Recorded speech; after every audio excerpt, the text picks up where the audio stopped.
attention to this footage captured on a home security camera in the basement of a suburban residence. You're looking at a woman smiling brightly for the camera, positioned next to what appears to be a workout dummy or mannequin. But look closer at the figure beside her. Notice the discoloration on the skin, the unnatural positioning of the limbs, the way the clothing hangs loosely on the frame. This isn't a mannequin. This is a human body. And the woman taking this cheerful selfie? She's been living with this corpse for over a week, staging photos, posting to social media, and maintaining the illusion that everything in her life is absolutely perfect. What you're about to hear is the story of how one woman's obsession with online validation led to one of the most disturbing murder cases in recent memory. You know that feeling when you scroll through social media and everyone's life looks absolutely perfect? The filtered photos, the happy couple shots, the carefully curated existence that makes you wonder if your own life measures up? For Vanessa Hartley, that feeling wasn't just something she experienced, it was something she manufactured meticulously, obsessively, every single day. Vanessa was 32 years old and living in Cedar Falls, a picture-perfect suburb outside of Minneapolis, Minnesota. To her 73,000 Instagram followers, she was living the dream. Fitness influencer, lifestyle guru, the woman who had it all together. Her feed was a highlight reel of morning smoothie bowls, sunset yoga sessions, and loving photos with her husband, Thomas Hartley. Thomas was 35, an investment analyst at a downtown firm, the kind of guy who wore pressed shirts and carried a leather briefcase. He wasn't naturally comfortable in front of cameras, but Vanessa had trained him well over their 4 years of marriage. Smile here, stand there, hold this smoothie, look at me like you adore me. Their neighbors on Maple Grove Drive knew them as the attractive young couple in the renovated Craftsman with the immaculate garden. Mrs. Chen next door would wave as Vanessa jogged past in matching athletic wear.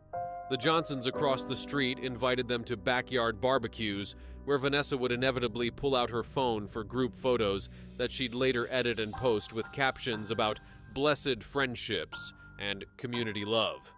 But here's the thing about perfect images. They're almost always hiding something. And in Vanessa's case, what she was hiding would shock an entire community and make headlines across the country. Because behind the filtered photos and inspirational captions, Vanessa Hartley was unraveling. Her marriage was falling apart. Her follower count had plateaued. Brands were dropping her for younger influencers. And Thomas wanted out. He wanted a divorce. He wanted his life back. Vanessa couldn't accept that. She'd built her entire identity, her entire online empire, around being the perfect wife with the perfect life. Losing Thomas meant losing everything. So on the evening of September 17th, 2016, Vanessa made sure Thomas would never leave her. And then, in a decision that would horrify investigators, she decided to keep him around for the perfect photo opportunities. September had arrived with that particular kind of autumn crispness that makes Minnesota beautiful. The leaves were just starting to turn, and Vanessa had been planning her fall content calendar. Pumpkin spice recipes, cozy sweater photos, Thanksgiving prep with her loving husband. But Thomas had other plans. He came home from work on September 17th carrying more than his usual briefcase. He had a manila folder tucked under his arm, divorce papers that his attorney had drawn up that afternoon. He'd been seeing a therapist for 6 months, trying to process what his marriage had become, and Dr. Patricia Morrison had finally convinced him that he needed to leave. According to testimony that would later come from Thomas's colleague and best friend, Marcus Webb, Thomas had been confiding in him for over a year about the strain in his marriage. The constant photo shoots, the way Vanessa would erupt in rage if he didn't smile right or stand in the perfect spot. The hours she spent editing photos, obsessing over likes and comments, spiraling into depression when engagement dropped. "She's not the woman I married," Thomas had told Marcus over drinks just 3 days before his death.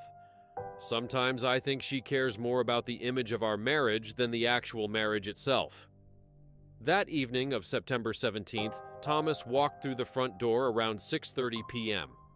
Vanessa was in the kitchen, ring lights already set up, preparing to film a What I Eat in a Day video. She'd bought organic groceries that afternoon, spent an hour arranging them aesthetically on the counter, and had the perfect caption already written in her notes app. "We need to talk," Thomas said. Vanessa looked up from her camera setup, immediately irritated. "Can it wait? I'm losing the good light." "No, it can't wait." Thomas set down his briefcase and pulled out the manila folder. "I want a divorce, Vanessa." The kitchen went silent except for the hum of the refrigerator. Vanessa stared at him, her face frozen in an expression that Thomas couldn't quite read. Then she laughed, a short, sharp sound that didn't reach her eyes. "You're joking." "I'm not joking. I can't do this anymore. Whatever this has become, it's not a marriage, it's a performance, and I'm done performing." Here's what happened next, based on forensic evidence and the scene reconstruction by the Cedar Falls Police Department. Vanessa didn't argue. She didn't cry. She didn't beg. Instead, she very calmly asked Thomas if he wanted dinner before they discussed it further. Thomas, probably relieved that she was taking it so well, agreed. Vanessa prepared chicken parmesan, Thomas's favorite. She opened a bottle of wine. She set the table. And while Thomas sat in the living room scrolling through his phone, probably texting Marcus about how the conversation had gone, Vanessa crushed up a significant amount of her prescription sleeping medication and stirred it into Thomas's wine glass. They sat down to eat at 7:15 p.m. Vanessa made small talk, asking about his day, smiling that practiced influencer smile. Thomas drank his wine, ate his dinner, and somewhere around 7:45 p.m. started feeling dizzy. By 8 p.m., he was unconscious on the living room couch. Vanessa sat and watched him sleep for almost an hour. Later, forensic psychologist Dr. Raymond Foster would testify that this was likely when Vanessa made her decision. She could have called 911. Thomas would have been fine. The dose wasn't lethal, just incapacitating. But sitting there in her carefully decorated living room, looking at her husband who wanted to leave her, who wanted to destroy the image she'd built, Vanessa chose murder. She went down to the basement where Thomas kept his tools. She selected a claw hammer, ordinary, unremarkable, the kind you'd use to hang pictures. She came back upstairs, and at approximately 9:20 p.m., she struck Thomas Hartley repeatedly in the head until he stopped breathing. The forensic report would later indicate at least 7 blows to the skull, causing massive cranial fractures and brain trauma. Death would have been relatively quick, occurring within minutes of the attack. Thomas never regained consciousness. He never fought back. He simply died on the couch where he'd fallen asleep, believing his wife was making him dinner while they worked through their problems. After it was done, Vanessa sat on the floor next to her husband's body and cried. Not because she regretted killing him, that would become clear later, but because her perfect life was over. The Instagram empire she'd built was crumbling. Everything she'd worked for was destroyed. But then something shifted in her mind. A thought crystallized that would lead to one of the most disturbing criminal investigations in Minnesota history. Why did it have to be over? Why couldn't she just keep going, keep posting, keep up the illusion? Thomas was dead, but he could still be the perfect husband. He wouldn't complain about photo shoots anymore, wouldn't talk about divorce, wouldn't ruin everything. Around 11 p.m. that night, Vanessa cleaned up the blood. She was methodical about it, using bleach and towels, working for over 2 hours to remove every visible trace from the couch and carpet. She moved Thomas's body to the basement, dragging him down the stairs and positioning him in the corner near her home gym equipment. Then she went upstairs, washed her face, fixed her hair, and opened Instagram. At 11:47 p.m., she posted a photo of herself in workout clothes with the caption, "Evening training session complete. Remember, consistency is key. Thomas just finished his workout too. We're both committed to our fitness journey together. Hashtag couple goals, hashtag fitness motivation, hashtag consistency is key." The photo showed Vanessa smiling brightly, supposedly post-workout. What her 73,000 followers didn't know was that her husband's body was in the basement just a few feet outside the camera frame, and the workout she'd completed was murder. Over the next 10 days, Vanessa would post 23 times to Instagram and 14 times to her Instagram stories. She'd share smoothie recipes, fitness tips, and inspirational quotes. She'd respond to comments with emojis and enthusiastic replies, and every single day she'd go down to the basement and take photos with Thomas's decomposing corpse. September 18th, September 19th, September 20th. Day after day, Vanessa maintained her online presence, her follower count actually increasing by 400 during this period. Brands reached out about partnerships. Followers commented about how inspiring she was, how perfect her life seemed. But in the real world, Thomas wasn't showing up at work. His phone went straight to voicemail, his emails went unanswered, and his colleagues were starting to worry.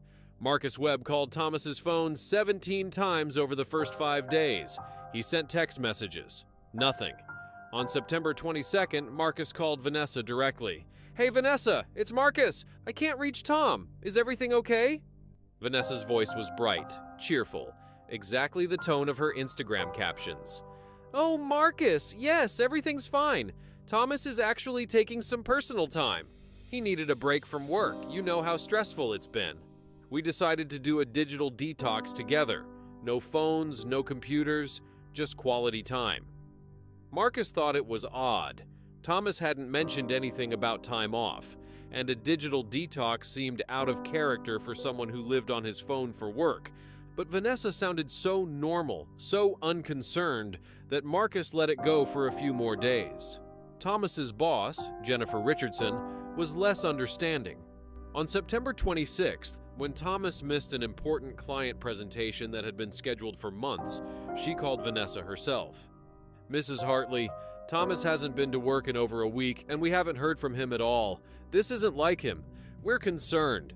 Vanessa maintained her story about the digital detox, adding a new detail. They were considering a trip out of state, maybe a spontaneous vacation.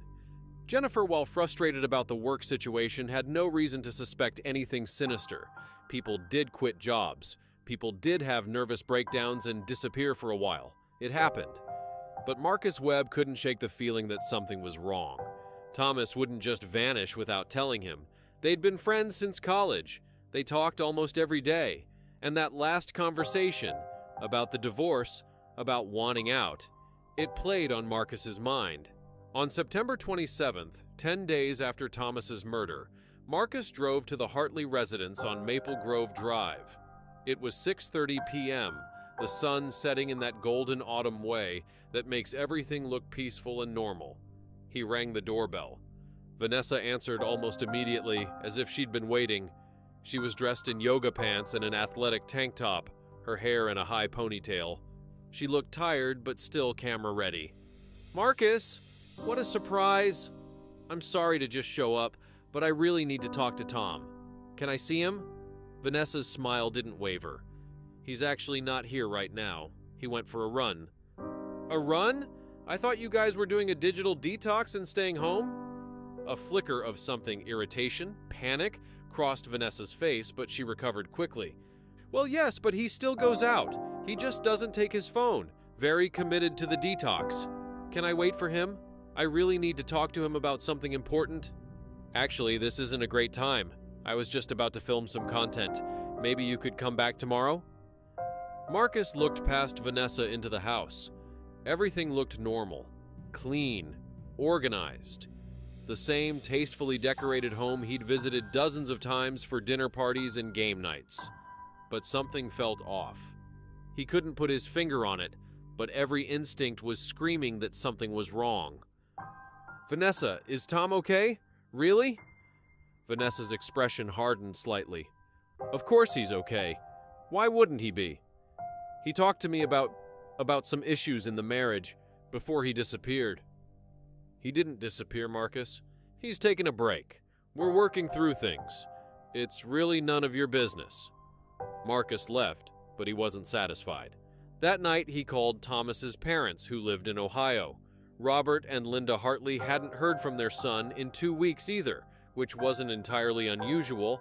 Thomas wasn't the best at calling home regularly, but combined with everything else, it set off alarms. "We tried calling him, but Vanessa said they're doing some technology break," Linda told Marcus. "I thought it was odd, but she seemed fine. Is something wrong?" Marcus made a decision. Early the next morning, September 28th, he drove to the Cedar Falls Police Department and filed a missing person report. Detective Sarah Chen was assigned to the case on the morning of September 28th. She was 38 years old, a 12-year veteran of the Cedar Falls PD, and she'd worked her share of missing person cases. Most of them resolved within 72 hours. People turned up, having gone on unexpected trips or staying with friends after arguments. But something about Marcus Webb's report caught her attention. He was planning to divorce his wife, Marcus explained, sitting across from Detective Chen in the interview room. He told me 3 days before he vanished. He was going to tell her that night, September 17th. Then he just disappeared. No calls, no texts, no showing up at work. It's been 11 days. Detective Chen made notes, asking standard questions. Had Thomas ever disappeared before? No. Did he have a history of mental health issues? Not that Marcus knew of. Any financial problems, drug use, extramarital affairs? No, no, and no. What about the wife? How did she seem when you talked to her? Marcus hesitated. Normal. Maybe too normal. Like, her husband's been missing for over a week and she was acting like everything was fine. She said they were doing a digital detox, but Tom was a workaholic. I can't see him just ditching work without telling anyone. Detective Chen decided to pay Vanessa Hartley a visit. She drove to Maple Grove Drive that afternoon with her partner, Detective Miguel Rodriguez. The house was exactly the kind of place you'd expect a successful young couple to live. Well-maintained, beautiful landscaping, a BMW, and a Tesla in the driveway. Vanessa answered the door wearing the same type of athletic wear she always wore, and she seemed genuinely surprised to see police officers. "Can I help you?" Detective Chen introduced herself and explained that Thomas had been reported missing. Vanessa's expression shifted from surprise to what looked like genuine concern. Missing? He's not missing. Who reported him missing? A concerned friend and co-worker. We're required to follow up on these reports, Mrs. Hartley. When was the last time you saw your husband? Vanessa invited them inside. The house was immaculate, the kind of clean that comes from either having a professional cleaner or spending a lot of time maintaining appearances. Fresh flowers on the console table. Throw pillows arranged just so. Everything picture perfect. Thomas left me, Vanessa said, her voice breaking slightly. On September 17th. We had an argument, and he said he wanted space. He packed a bag and left. I've been trying to give him time to cool off, but honestly, I've been worried too. He packed a bag? Detective Rodriguez asked. Yes, clothes, toiletries. He said he was going to stay at a hotel for a while, that we'd talk when he was ready. Did he say which hotel? No, he wouldn't tell me. He was angry. And you haven't heard from him since? Vanessa shook her head, pulling out her phone. I've sent him so many texts. Look. She showed them her phone, a string of messages to Thomas. Miss you. Please come home. We can work this out. All undelivered, all marked as unread. Detective Chen asked to see Thomas's belongings, his laptop, his other clothes, anything he'd left behind. Vanessa led them upstairs to the bedroom. Thomas's side of the closet still had clothes hanging in it. His laptop was on the desk. His toiletries were in the bathroom. I thought you said he packed a bag, Rodriguez asked. He did, some clothes. Not everything. Where's his phone charger? Vanessa looked around. I don't know. Maybe he took it. The detective spent an hour searching the house, with Vanessa's permission, looking for signs of foul play or struggle. Everything was clean. Too clean, actually. Detective Chen noticed that the living room couch looked brand new, the fabric stiff like it had recently been cleaned or replaced. The carpet appeared freshly shampooed. You recently have the house cleaned? Chen asked. I clean regularly. I like things neat. They asked about the basement. Vanessa led them down, seeming completely calm. The basement was finished. A home gym on one side, storage on the other. Exercise equipment, yoga mats, resistance bands, some cardboard boxes in the corner, a dehumidifier running. Detective Rodriguez noticed the strong smell of cleaning products and something underneath it, something organic and unpleasant that the cleaning products weren't quite masking. What's that smell? He asked. Probably the dehumidifier. Sometimes it gets a weird smell when it needs cleaning. I've been meaning to deal with it. The detectives didn't see anything obviously suspicious, but both of them had that same instinct Marcus had. Something was off. The wife was too calm. The house was too clean. The story about Thomas packing a bag and leaving didn't quite match with his belongings still being in the house. Mrs. Hartley, would you be willing to come down to the station and give a formal statement? Detective Chen asked. Of course, anything to help find Thomas. That evening, Vanessa sat in the interview room at Cedar Falls PD and gave a detailed account of the last time she saw her husband. She was cooperative, even emotional, crying at several points as she described their argument and his decision to leave. I love my husband, she said, tears streaming down her face. I just want him to come home safe. While Vanessa was being interviewed, Detective Chen ran her social media. She pulled up Vanessa's Instagram account and started scrolling, post after post of seemingly happy content.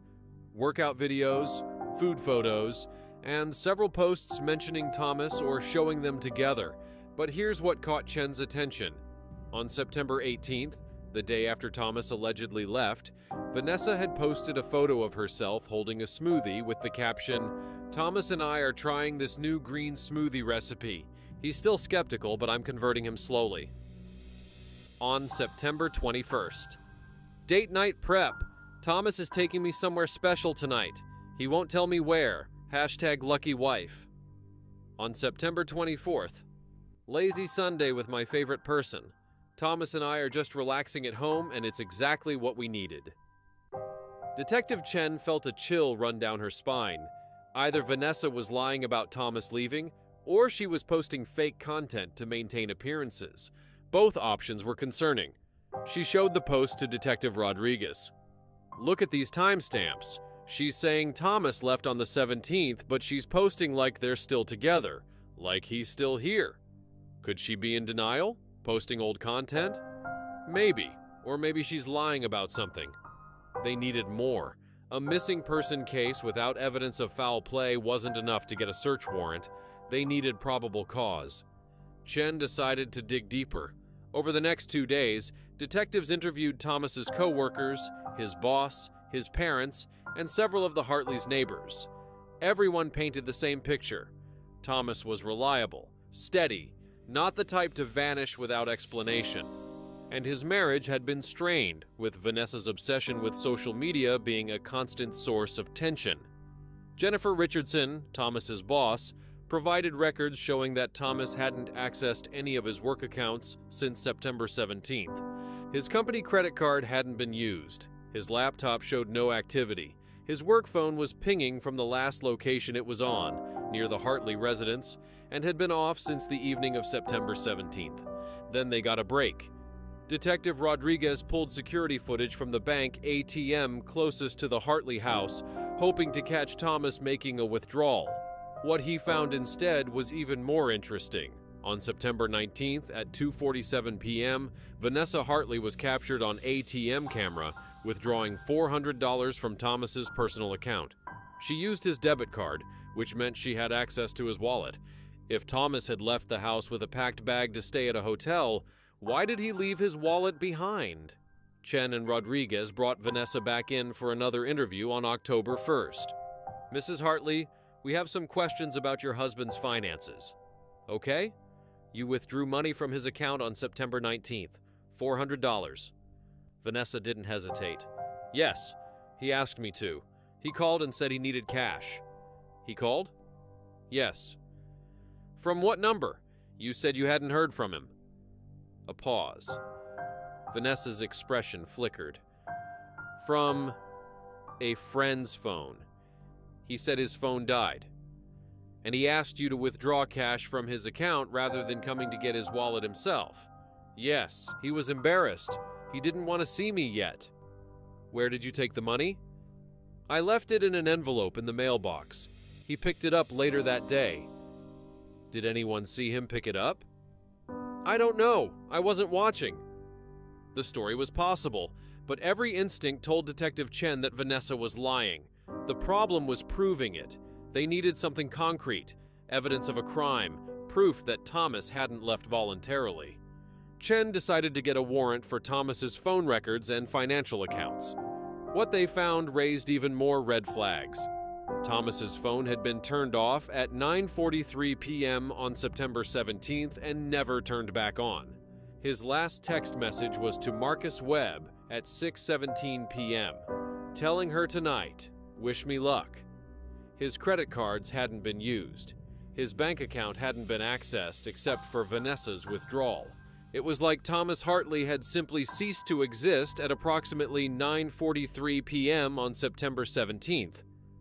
On October 3rd, 16 days after Thomas's disappearance, Detective Chen applied for a search warrant for the Hartley residence. She presented the judge with the evidence: inconsistent statements from Vanessa, social media posts that contradicted her claim that Thomas had left, no financial or digital activity from Thomas in over 2 weeks, and the suspicious ATM withdrawal. The warrant was approved. On the morning of October 4th at 6 a.m., Detective Chen, Detective Rodriguez, and 6 other officers from the Cedar Falls PD arrived at the Hartley home with the search warrant. Vanessa answered the door in pajamas, looking exhausted, probably the first time anyone had seen her without makeup and carefully styled hair. "We have a warrant to search your home, Mrs. Hartley." Vanessa's face went pale. "Why? What are you looking for?" "Evidence related to your husband's disappearance." They started with the main floor, then moved to the upstairs. Forensic techs used luminol to check for blood traces. In the living room, the couch and carpet lit up like the 4th of July, massive amounts of blood residue that had been cleaned but not eliminated. Someone had bled significantly in that room. "Mrs. Hartley, can you explain the blood in your living room?" Vanessa's hands were shaking. "I don't know what you're talking about." "Luminol shows blood traces on your couch and carpet, a lot of blood. Maybe Thomas cut himself before he left, or it could be from months ago. I don't remember." They moved to the basement. The smell that Rodriguez had noticed before was stronger now, unmistakable to anyone who'd ever smelled decomposition. The tech started in the gym area, then moved to the storage section. Behind a row of cardboard boxes in the far corner of the basement, they found him.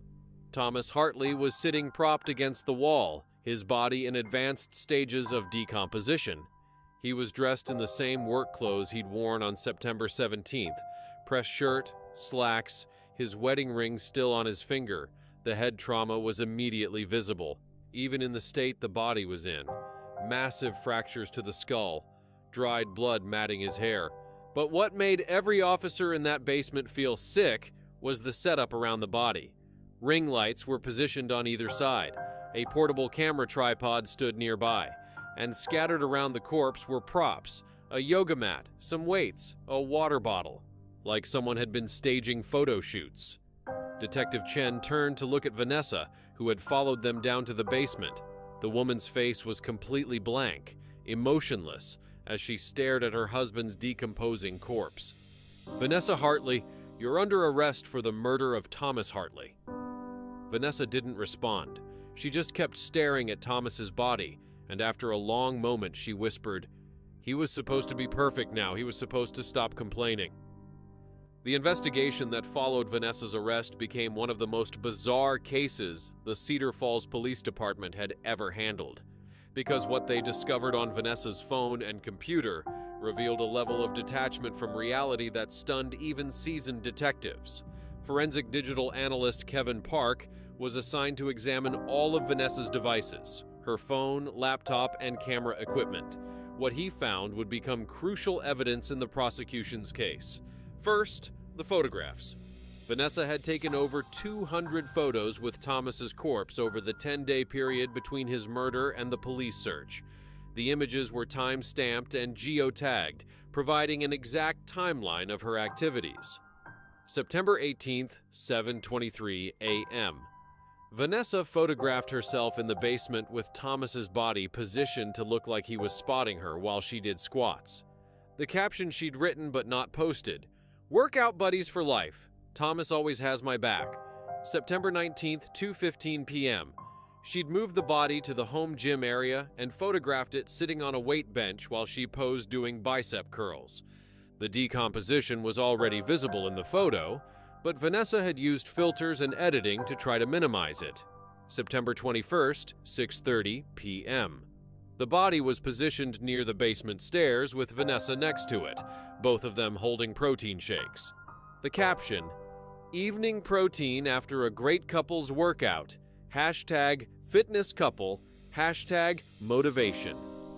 September 23rd, 9:45 a.m. Vanessa had dressed Thomas's body in different clothes, a casual t-shirt and jeans, and photographed him from behind as if he was looking out the basement window. She posted this to her Instagram story with text overlay, "Thomas enjoying the view while I prep breakfast." The photos became increasingly disturbing as decomposition progressed. By September 26th, Thomas's skin was visibly discolored, his features distorted by swelling and decay. But Vanessa kept photographing him, kept staging scenes, kept trying to maintain the illusion of her perfect marriage. What was most chilling was that she'd posted some of these photos publicly. Not the ones that clearly showed Thomas's body, but cropped versions. Her smiling face, carefully framed to show just enough of the background to suggest Thomas was nearby. The comments on these posts were full of followers gushing about relationship goals and asking where Thomas got his workout equipment. Kevin Park also discovered Vanessa's search history from the days following the murder. On September 18th at 3:12 a.m. she'd searched "How long before a body smells" and "How to preserve a body at home." On September 20th, "Decomposition timeline" and "Embalming techniques." On September 23rd, "Can police track deleted photos?" and "How to permanently delete data." The prosecution would later argue that these searches showed premeditation and consciousness of guilt.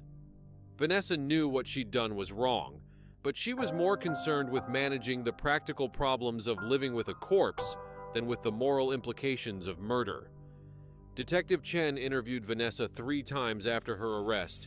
The woman's affect was flat, almost robotic, as she described what had happened. She showed no remorse for killing Thomas, only frustration that her plan hadn't worked. "I couldn't let him leave me," Vanessa explained in the second interview, her voice calm and measured. "Don't you understand?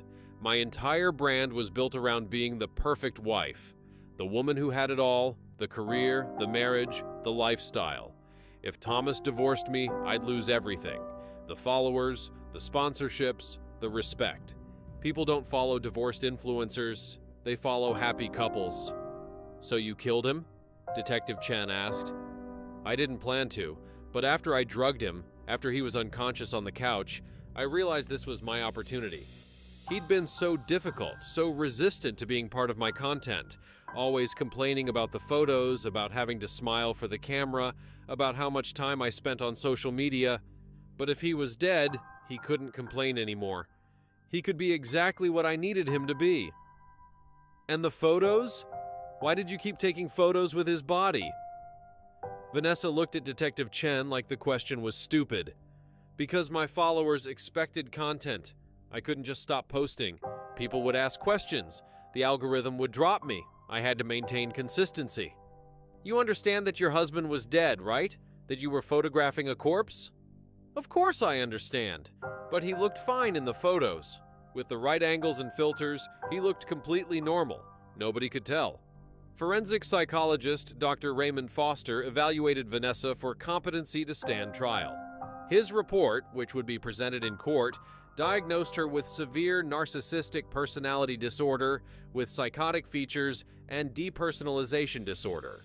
In layman's terms, Vanessa's sense of identity was so wrapped up in her online persona that she'd lost touch with reality.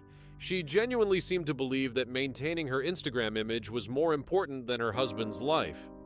She displays a profound lack of empathy and an inability to distinguish between her curated online identity and her actual self, Dr. Foster wrote in his report. The murder and subsequent behavior represent a complete breakdown in her ability to recognize the humanity of others, including her own husband. To her, Thomas was ultimately just another prop in the narrative she was constructing for her audience. The physical evidence was overwhelming. The medical examiner, Dr. Patricia Okonkwo, determined that Thomas had been struck at least 7 times with a claw hammer that was recovered from the Hartley basement. His blood was on the hammer handle, and forensic testing confirmed it was the murder weapon. The toxicology report showed massive amounts of zolpidem, the active ingredient in Ambien, in Thomas's system, consistent with Vanessa's prescription that had been filled 2 days before the murder and was now empty. The prosecution built a timeline that was impossible to dispute. Thomas had been murdered on September 17th between 8 p.m. and 9:30 p.m. Vanessa had cleaned up the crime scene, moved the body to the basement, and then spent the next 10 days living her life as if nothing had happened, posting to social media, responding to comments, staging photo shoots with her husband's decomposing corpse. But there was one piece of evidence that tied everything together perfectly: the smoking gun that proved Vanessa's guilt beyond any doubt, the security camera footage. Here's what investigators discovered when they analyzed the digital files from Vanessa's own home security system. The Hartleys had installed cameras throughout their house for safety. One in the living room, one at the front door, one in the basement near the home gym. Vanessa had thought she'd deleted the footage from September 17th. She'd manually gone into the system on September 19th and erased the files from the cloud storage and the local hard drive. But what she didn't know was that the security company maintained backup archives for 30 days as part of their standard service. Detective Chen obtained a warrant for these archives on October 5th, and when the security company provided the files, they captured everything. The living room camera showed Thomas arriving home at 6:31 p.m. on September 17th. It showed the conversation at 6:45 p.m. where he presented the divorce papers. It captured Vanessa going to the kitchen at 7:04 p.m. and the dinner being served at 7:15 p.m. Then, crucially, it showed Thomas becoming increasingly drowsy around 7:48 p.m., stumbling to the couch at 7:55 p.m., and losing consciousness by 8:03 p.m. The camera captured Vanessa sitting and watching him for 53 minutes. Just sitting, watching, thinking. At 8:56 p.m., she stood up and walked out of frame. At 9:02 p.m., she returned carrying the hammer. And at 9:07 p.m., she struck her husband repeatedly in the head while he slept, killing him on camera in horrifying detail. The basement camera captured the rest. It showed Vanessa dragging Thomas's body down the stairs at 11:26 p.m. It showed her positioning him in the corner. It showed her setting up ring lights at 11:47 p.m. and taking that first photograph, the smiling selfie she'd posted to Instagram at 11:49 p.m. And over the next 10 days, the basement camera captured every single photo session. Vanessa moving the body, changing its clothes, positioning it in different poses, smiling for the camera while her husband rotted a few feet away. The footage that would become the centerpiece of the trial, the one played in court that made several jurors visibly ill, was from September 25th. It showed Vanessa talking to Thomas's corpse as she posed it for photos. "Smile, baby. Come on, you need to smile. Remember, consistency is key. That's our brand. Happy couple, fitness goals, perfect life. See? That's better. Now you're the perfect husband. Exactly what I always wanted." The basement security footage also revealed something else that became crucial to understanding Vanessa's psychology. On September 22nd, 5 days after the murder, the camera captured Vanessa having a complete breakdown in the basement. She sat on the floor next to Thomas's body and sobbed for over an hour, talking to him as if he could hear her. "I'm so sorry, Thomas. I didn't want to do this, but you were going to leave me. You were going to destroy everything I built. Don't you understand? Without you, I'm nothing. My followers, my sponsors, my entire life, it all depends on us being the perfect couple.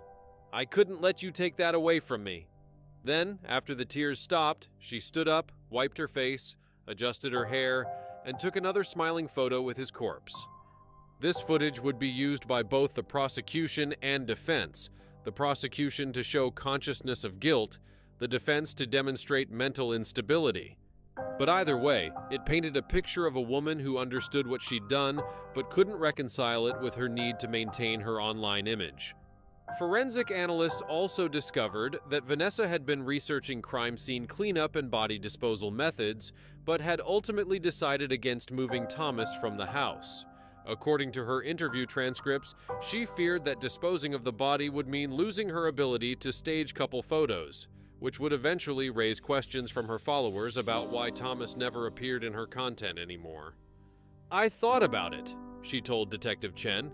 "I looked up how to, get rid of a body. But then what? People would ask where Thomas was. I'd have to explain why he was never in photos anymore. At least if he was in the basement, I could keep taking pictures with him. I could keep up the illusion for a while longer." "But the body was decomposing," Chen said. "You had to know that wouldn't work forever." "I was going to figure it out. Maybe say he was traveling for work, or that he was sick and didn't want to be photographed. I just needed time to build up my following more, to get more sponsorships locked in, so that when I finally had to admit he was gone, I'd have enough of a platform that people would stay interested in me even as a single woman." The level of calculation was staggering. Even as Thomas's body decayed in her basement, Vanessa was planning her next career move, thinking about how to leverage his disappearance for maximum engagement. The trial of Vanessa Hartley began on March 14, 2017, exactly 6 months after her arrest. The prosecution, led by Assistant District Attorney Michael Torres, presented a case that was as straightforward as it was disturbing. The evidence was overwhelming. The security footage, the digital photographs, the search history, the forensic evidence from the living room and basement, the murder weapon with Vanessa's fingerprints and Thomas's blood, the testimony from multiple witnesses about the state of the Hartleys' marriage, and Vanessa's obsession with social media.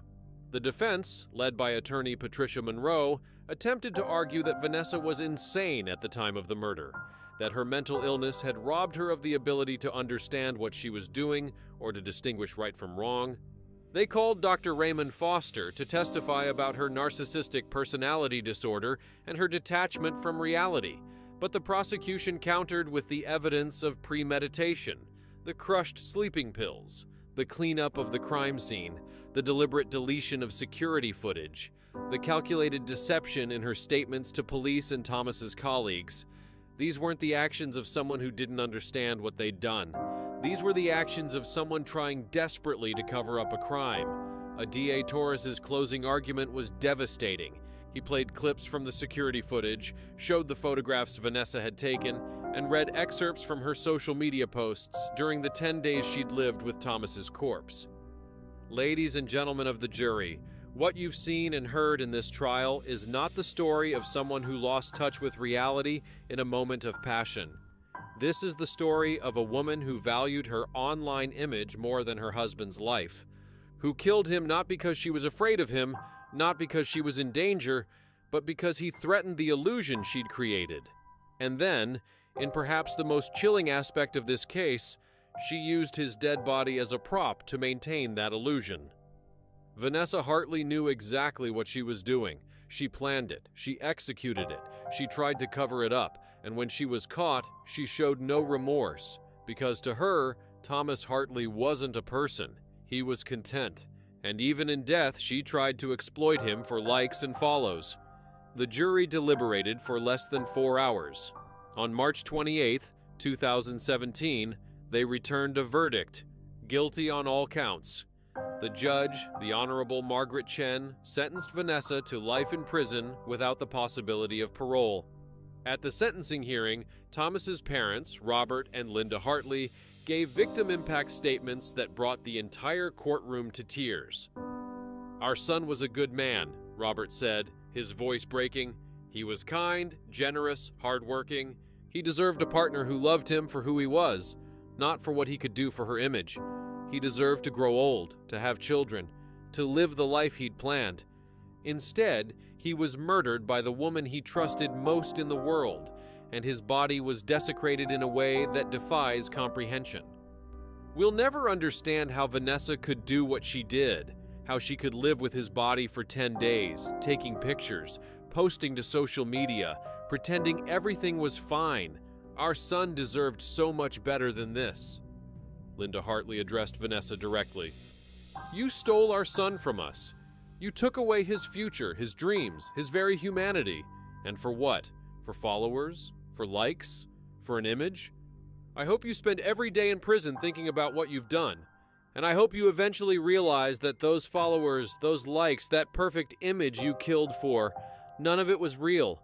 But Thomas was real, and he's gone forever because of you. Vanessa showed no emotion during the sentencing. She was led out of the courtroom in handcuffs, her face as blank as it had been the day police found Thomas's body. In the months following the trial, the case sparked conversations about social media addiction, the pressure to maintain perfect online images, and the dangers of valuing virtual validation over real human connection. Mental health professionals wrote articles analyzing what had gone wrong in Vanessa's mind, how someone could become so detached from reality that murder seemed like a reasonable solution to a relationship problem. Dr. Jennifer Walsh, a clinical psychologist who specializes in social media addiction, wrote an op-ed for the Minneapolis Star-Tribune examining the Hartley case. What we saw with Vanessa Hartley is an extreme example of a phenomenon we're increasingly observing in our digitally connected world. Walsh wrote, "When someone's entire sense of self-worth becomes tied to external validation, likes, comments, follower counts, they can lose sight of what actually matters: real relationships, real connection, real life." Vanessa's tragedy is that she confused her online persona with her actual identity, and when that persona was threatened, she was willing to destroy everything to protect it. Thomas's workplace, Millennial Financial Group, established a scholarship fund in his name for young financial analysts pursuing careers in investment management. The Thomas Hartley Memorial Scholarship awards $10,000 annually to a deserving student who demonstrates both professional excellence and personal integrity, qualities that Thomas embodied throughout his life. His parents became advocates for mental health awareness, particularly around social media addiction and narcissistic personality disorder. They partnered with the National Alliance on Mental Illness to create educational programs about recognizing warning signs of obsessive social media use and the importance of maintaining authentic relationships in an increasingly digital world. Robert and Linda also worked to push for legislation requiring social media platforms to include more prominent mental health resources and warnings about the psychological dangers of comparison culture and validation-seeking behavior. While their efforts gained attention, meaningful legislative changes have been slow to materialize. Marcus Webb, who'd been the one to file the missing person report that eventually led to the investigation, struggled with guilt for months after the trial. He questioned whether he should have acted sooner, whether Thomas would still be alive if he'd pushed harder when his instincts first told him something was wrong. "I knew Tom was in trouble," Marcus said in an interview 6 months after the trial. "Some part of me knew, but Vanessa was so convincing, so normal-seeming. I let her explanations satisfy me when I should have trusted my instincts. I'll carry that for the rest of my life. But I also want people to know, if someone you care about goes missing, if something feels wrong, trust that feeling. Don't let anyone talk you out of it. Act quickly, because in Tom's case, those 10 days made all the difference." The house on Maple Grove Drive was sold in June 2017. The new owners, a family relocating from California, bought it at a significant discount due to its history. They completely renovated it, removing all traces of the Hartleys and the horror that had occurred there. The basement was entirely remodeled. New flooring, new walls, new lighting. They turned it into a bright family room where their children play video games and host sleepovers. But the neighbors remember. They remember the police cars, the news vans, the yellow crime scene tape that cordoned off the house for days. They remember learning that murder had been happening in their quiet suburban neighborhood while they waved hello and chatted about weather and local news at their mailboxes. Mrs. Chen, the neighbor who used to wave at Vanessa during her morning runs, gave an interview to a local news station. "You think you know people. You see them every day, you chat about the weather and local news and you think everything's normal, but you never really know what's happening behind closed doors. I'll never look at social media the same way again. All those perfect pictures, perfect lives. Now I wonder what's really going on behind the camera. Vanessa fooled all of us. She had us all believing her life was perfect while her husband's body was decomposing in her basement. The psychological impact on the community was significant. Cedar Falls, a suburb that had always prided itself on being safe and family-friendly, was forced to confront the reality that evil could exist even in the most seemingly perfect environments. Parents became more vigilant about their children's social media use. Neighbors became more watchful, more willing to report concerns to police, rather than assuming everything was fine. The Cedar Falls PD used the case as a training example for new officers about the importance of trusting instincts and thoroughly investigating cases even when everything appears normal on the surface. Detective Sarah Chen, who led the investigation, received a commendation for her work on the case and has since been promoted to sergeant. The Hartley case taught me that sometimes the most dangerous people are the ones who seem the most normal, Chen reflected in a department interview. Vanessa wasn't a career criminal. She didn't have a history of violence. To everyone who knew her, she was a successful fitness influencer living the dream life. But underneath that carefully curated image was someone capable of horrific violence. It's a reminder to never take things at face value. Vanessa Hartley is currently serving her sentence at the Women's Correctional Facility in Shakopee, Minnesota. According to reports from corrections officers, she spends most of her time alone, withdrawn from other inmates. She's been denied access to social media, which prison psychologists note has been difficult for her to process. Her identity was so thoroughly constructed around her online presence that being cut off from it has left her struggling to know who she is. In a rare interview conducted by prison officials as part of her ongoing psychological evaluation, Vanessa spoke about her life before and after the murder. "I don't know who I am without Instagram," she said. "For years, that's how I defined myself, by how many followers I had, how much engagement my posts got, what brands wanted to work with me. When they took that away, when I came to prison, it was like I just disappeared. I'm nobody now. Just another inmate with a number." When asked about Thomas and what she'd done to him, Vanessa's response was chilling in its lack of empathy. "I know I'm supposed to feel bad. The therapists here keep telling me I should feel remorse, but mostly I just feel empty. Thomas was my husband, but in a way, he was also my business partner, my brand.